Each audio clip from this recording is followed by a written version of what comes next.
Hello, this is John Wiggins, your host of The Moderator, the show that gives the community the opportunity to discuss firsthand the issues that Nashville and the surrounding communities want to talk about. Today we're going to be speaking with Mr. Mucker, a local artist who lives here in Nashville. Mr. Mucker. Hey, John, how's it going? It's going just great. It's good to meet you. you. Can you tell Nashville a little bit about yourself and a little bit about your artwork? Oh, wow. Let me see. I've been an artist since a youth. I've been drawing since I can remember. I've been doing all different types of artwork. Started out, doing pen and ink, color pencils, regular things. Moved up to using an airbrush. From there, I moved up to using spray cans, and then from there into doing large murals and different things around the city. Now I'm working on canvas and doing tattoos. Okay. Were you inspired by anyone in particular? Originally, I was inspired by Ernie Barnes in the painting from the Good Times piece. Oh, really? Yeah. Okay. And before Ernie Barnes, was there a particular in your past that may have inspired you beyond that? Well, here recently, I just found out that my mother was an artist. I was an adopted child, so I just recently found out that she was an artist, and she was, I guess you say, the vessel who put the creative energy in me. What type of artwork was she into? She did a lot of pen and ink work. Okay, and is that how you got started out? Kind of, yeah. I started out tracing, which most artists really don't, admit that. But I started out tracing, and then I forced myself to better what I was doing in art by pushing the image away and continue to try and draw it. Okay, so once you got off of the tracing and the pencil and drawing, what area did you sort of lead into? Well, I led into doing graffiti art. Graffiti art was one of those things, me as a youth, that was around, and it was real popular with the kids that was my age. And my mother did something smart, or not my biological mother, but my adoptive mother. She did something very smart. She knew that I was out doing graffiti, but she took me to an art store the next day, and she bought me an airbrush and said, instead of doing something that's going to get your life put in a bad situation, she was like, do something to be profitable. Okay. So, it was a good jump off for me. With this, and as a result of that, what did it spin off into? Oh, wow. It has spun off into a lot of different things. The biggest thing that it's spun off into is the large mural work that I do now, along with the canvas paintings that I've been creating here lately. Okay. Now, you said a mural work. Can you give us an example or some of the work that you've done? Well, some of the work here locally that I've done is I've done Rainforest Cafe. That was one of the first big jobs that I did when I first moved here. The one that's in Opry Mills. You actually done that work? Really? And then from there, I just recently I redid the mural inside of Sweat's restaurant.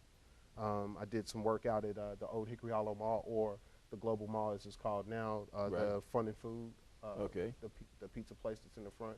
I did the mural work that's inside of there with some help from some friends, some other great artists, and just recently did their laser tag arena.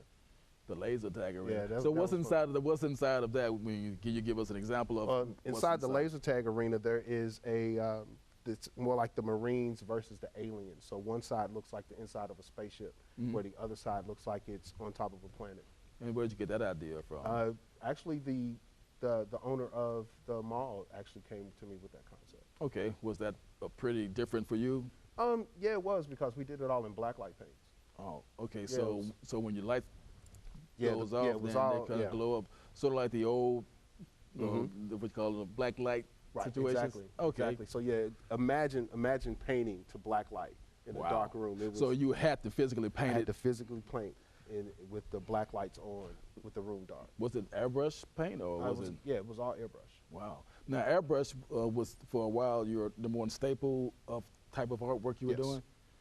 Okay, have you pretty much continued that, or you stopped doing that, or? What I've done when it comes down to the airbrushing, I didn't necessarily completely stop doing it. I still do it. I incorporate it into the creation of the artwork that I do now, but it's just not as, I do tattoos now, so it's kind of, tattoos kind of taken over. So it's kind of pulled me away from doing some of the other fun stuff. So how different is it from tattooing this from airbrushing? Oh, wow. The biggest difference between the two is that with airbrushing, you can always paint over it. Tattoos? Tattoos, you cannot. So what's started is you're going to have to finish it pretty much. Now, I've seen where some people, maybe they got a little small butterfly, and they, after a couple of years, they decide they didn't like that, then they incorporate something on top of that. That you can do that, right? Yes. But you just cannot physically You know, you wouldn't physically be able to remove that butterfly unless you were going to get some laser surgery. That's laser surgery. Yeah. So now that you're doing tattoo, are there any particular tattoos that you prefer to do, you like to do, or would you prefer, or would you like to just tattoo somebody's complete total body, or I mean, I'm an artist. I mean, you know, so my slogan has always been no surface is untouchable. So I try to make sure that whatever comes in front of me, you know, if it's an art project, that I'm able to do what is necessary to make the project work out. Which particular tattoo project was maybe the most challenging for you? Oh, wow. There's been a few. There's been a few. A couple of cover-ups that I've done in the past couple of weeks were pretty challenging because of the placement and how large I had to go in regards to cover them up. Okay. Now, is tattooing a painful experience, or is it something that most people just think is like this, but they're like, oh, that wasn't bad at all?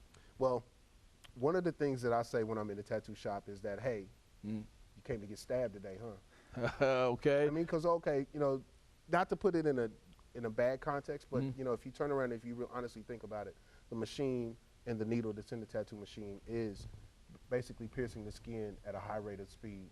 Really? A lot of times. Okay, so you better be prepared to... Yes, there's pain involved. How long does it take I'd say one arm to be done if it was just your name and your name on it, opposed to one that's got, you know, Chinese writing or some type of different stuff on it? Well, depending on the tattoo artist, you know, you can be looking at anywhere between, you know, 15 to 20 minutes up to 3 or 4 hours, depending on exactly what it is that they're doing. And this is at one... This could be in one sitting, yes. One sitting, 3 to 4 hours. Okay, and you have possibly done how many of those where you had to do 3 or 4 hours at a time? I've done 7 of those so far. And you had, okay, but the longest on one particular day? The longest I've done in one particular day was 5.5 hours on one tattoo. 5.5 hours? Yes. Now, I don't want to sound shallow or anything, but does your artwork work better on someone who's small frame, very tight muscled, or it doesn't matter? The artwork is still the same, it's still the same procedure? It's the same procedure, but the thing that you have to understand is that everybody has a completely different threshold of pain. So depending on the area that they're getting the tattoo and depending on that person in general will depend on exactly how painful it is or how long they're able to take that pain and how long they're able to take getting tattooed. Okay, I'm gonna ask this question, then I'm gonna leave it alone. Is there any area of the body that is forbidden to be tattooed? Well, I know of 2 places right off the top of my head that are completely forbidden. And we'll leave it at that. One is an armpit, okay, and the other one I'm not gonna mention. Well, please don't mention. Okay, well, now that we got the tattooing out of the way, let's talk about the new type of artwork that you're doing now. And what is it that you are doing, and what do you call it? The new artwork that I'm doing now is called Urban Expressionist. Our view of our urban society every day changes. You know, with some of the events that's going on in other places, you know, not saying that it's not here in Nashville, but in other places it's on a big, broader scale. We're seeing a lot more. So I wanted to come with a particular view with the artwork in order to touch on some of those subjects. You know, the current series that I'm working on now is based off of one simple premise: don't judge a book by its cover. You know, in our society, we are judged immediately by the way that we look or by the way that we're dressed. That's one of the reasons why I always dress down. I don't believe in dressing up for someone else's event or just anything. I mean, you know, when you turn around and if you're true to who you are and you yourself, that regardless of what you wear, what you have on, people should be able to understand and feel that. Okay, so if you're in a corporate setting, as long as you're able to express yourself in a way that is going to be intelligently discerned, then your clothing should not matter. It shouldn't matter. I mean, Russell Simmons shows us that every day. Yes, he does, doesn't he? Okay, well, let's get to the artwork that you've done. Now, this is called Urban Expression. Yes, this is the urban expression stuff that I'm creating at the moment. Now, let me ask you this other question. Is urban expression you call it dirty South, down Southern word, or has it been used, or was it originally started by you, or has it been a part of society for a while? That I'm not 100% sure. Okay. I just, to me, myself, me being an artist, everything that I do is always an expression. Okay. You know, so since majority of the places that I live is in urban communities, I figured, you know, my expression is usually of my environment. Okay. Okay, and this series is called what? This series is called the Unrefined Collection. The Unrefined Collection. Yes. Okay, let's start with the one on the very far corner here. Okay. And it's called what? This one is called Quiet People. Okay. You know, we have in our society today, Mhm. when people, the introvert person, the person who always stands back and observes everything that goes on around them and then makes a comment. Okay. You know, that's what this painting is based off of. Okay. That's the reason why the titles of the book that this little girl is reading are so prominent. You know, The Life of Pi. If you've seen that movie, you understand exactly what the meaning of that movie was. Which in sense, a child at a very young age, understanding that is greater than an adult understanding that. Because now that child takes that into its everyday life and actually acts in that way instead of acting in the way that society perpetuates them to act. Got you. Is this particular person anyone that you know that you found? Yes, it's loosely based on my youngest daughter. Okay. She didn't want to actually pose for it, so I kind of caught her in some different times and did some quick sketches. Okay. And came up with this. Okay. Now tell the audience, if you can, exactly what this material is made out of and what type of medium is it that you're using? Well, all my paintings are acrylic based. Okay. You know, with the backgrounds being done with the airbrush, and then all of the kids having the halo placed over top of their heads with the gold leaf, you know, depicting them as saints. Okay.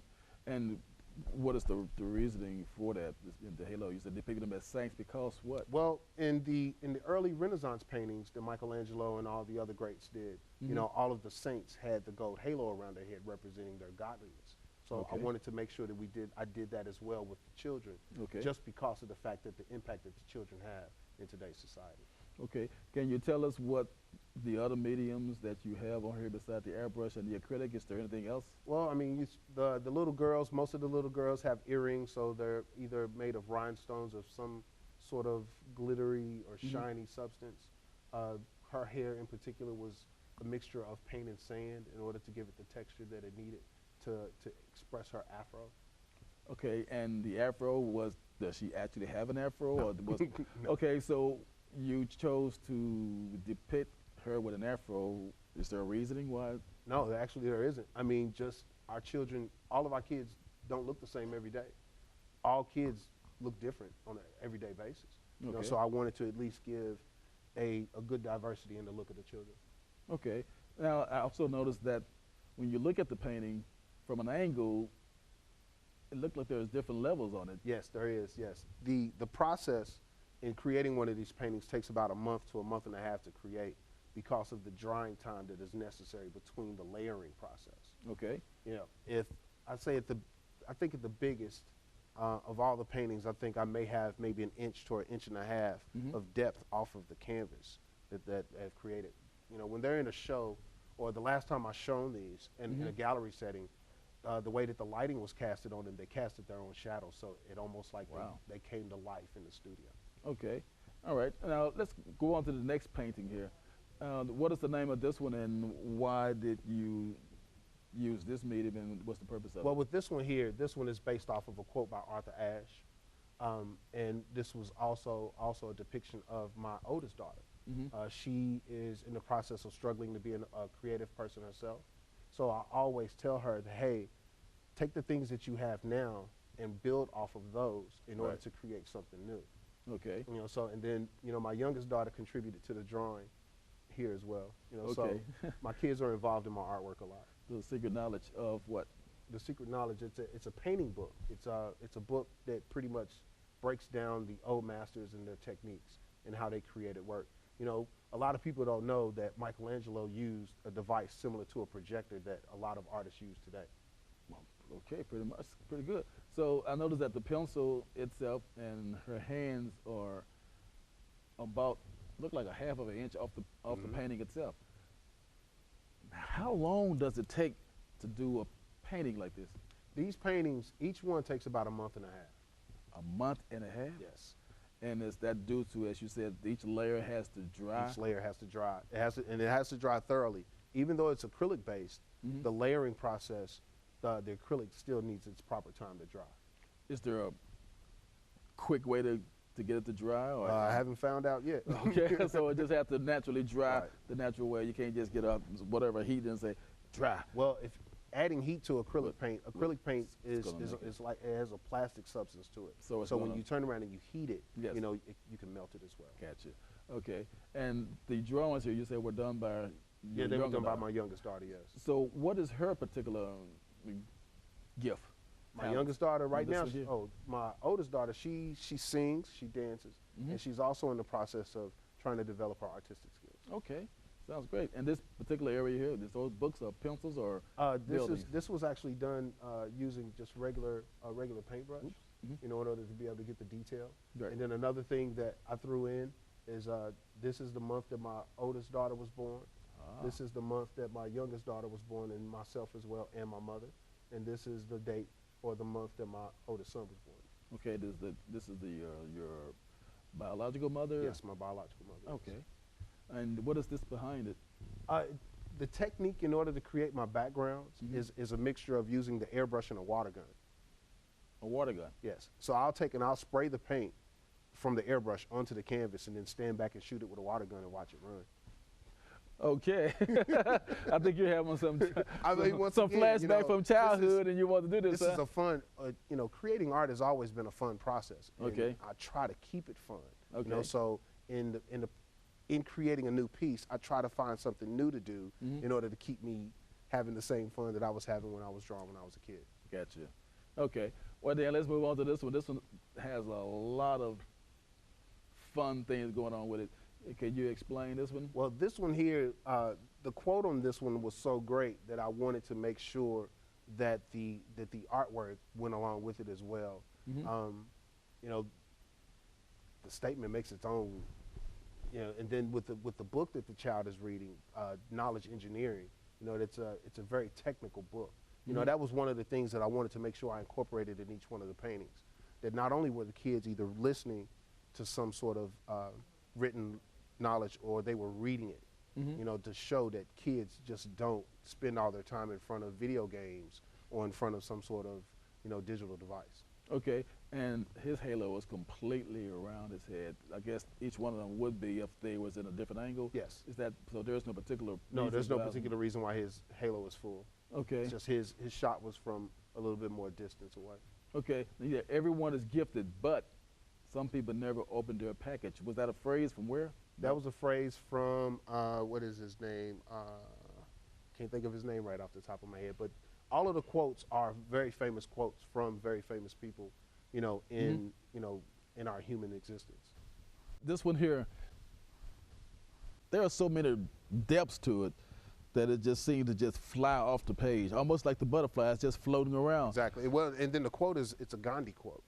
Oh, Gandhi quote. Live as if you were to die. Tomorrow, learn as if you were to live forever. Powerful. Wow, that's powerful. So each day, you live your life as if you would never see another day. Exactly. Live your life to the fullest, in other Exactly. words. Okay. And you was trying to express that to your daughter, or? Well, in the end, I'm wanting to express this to everyone, just because of the fact that if each child that we come across is a book, if we judge that child by his appearance, then we never know exactly what the story of that person is. Okay. Wow. And this book, and what is she reading here? I have her reading a Maya Angelou quote, the Still I Rise poem inside the book.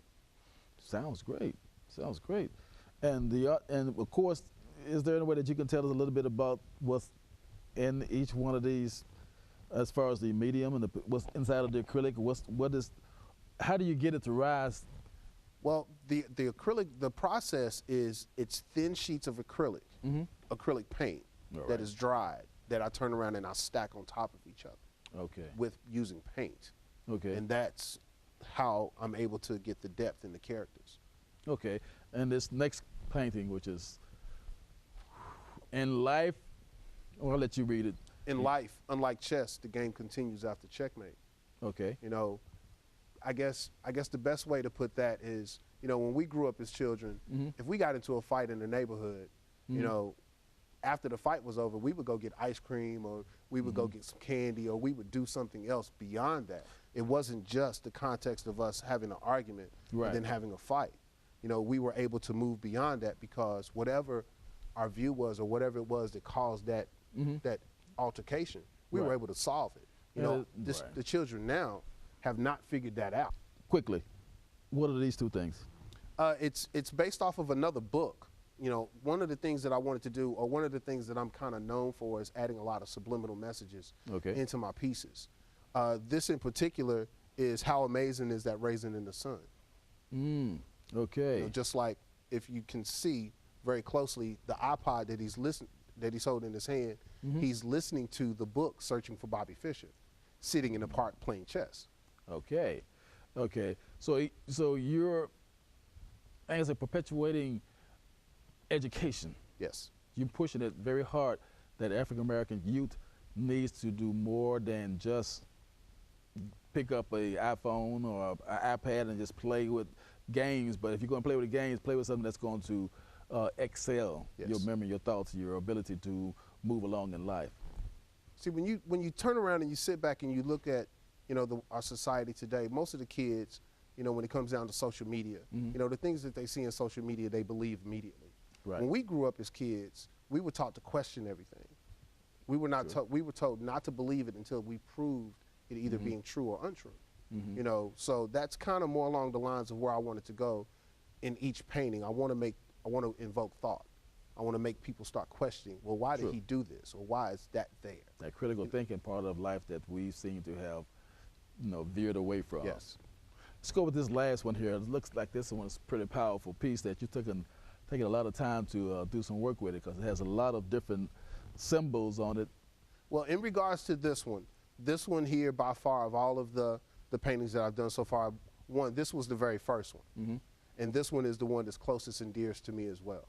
Because at the time that I was in the process of creating this, I was in the process of finding my birth family. You know, so I put the Sankofa symbol on his wrist because the Sankofa symbol means go back and regain, you know, the knowledge of yourself that was lost. Right. You know, and all of the critical thinkers that I painted onto his arm were all people that I admired at one point or another, because those people forced me to think. Okay, and what about the crown and the tattoos on the neck? Well, the tattoos on the neck, the Sacred Heart is a very popular tattoo that revolves around a lot of religious sects, and so it's more or less of the spoken voice. Okay. You know, my voice has to be heard, just like the lion that's on the side of his neck. You know, our children today live in a society or live in a concrete jungle, and each one of our children are lions trying to express their story. Okay. You know, because there's an old proverb: the story of the lion is never told by the hunter or the winner. You know, so I wanted to, once again, I want to force thought, you know, in each piece that I create. Okay, I know this eye is sort of looking at the book, but sort of looking out toward, well, the direction. One of the other things in my paintings that I try to create is I try to create the all illusion of the kids are always looking at you. Right. You know, so depending on where you're standing in the room, if you catch eyes with this painting, he's looking at you. Okay. That's pretty much tells the whole story. You always got to have one eye on what you're doing and one eye on the other guy. So this series is, well, once again called It's called the Unrefined Collection. Unrefined Collection. So when you first started doing this artwork for the series, one, you said the first thing you were doing was you was trying to find pretty much your roots, you know, your people and everything. You have another project that you're working on that is similar, or that is of the same texture or medium? Well, these here are, I forgot how many I brought. These are 6 of 30. Okay. There will be 30 of these that will eventually turn into a book that will be hopefully circulated through the library and other media, because I want to give the same inspiration that I received when I first started these. I want to give that inspiration back to the children. Okay. You know, because to make it short, there was a child in one of my art classes that said to me one day, he said, "Mr. Mike, you remind me of a king."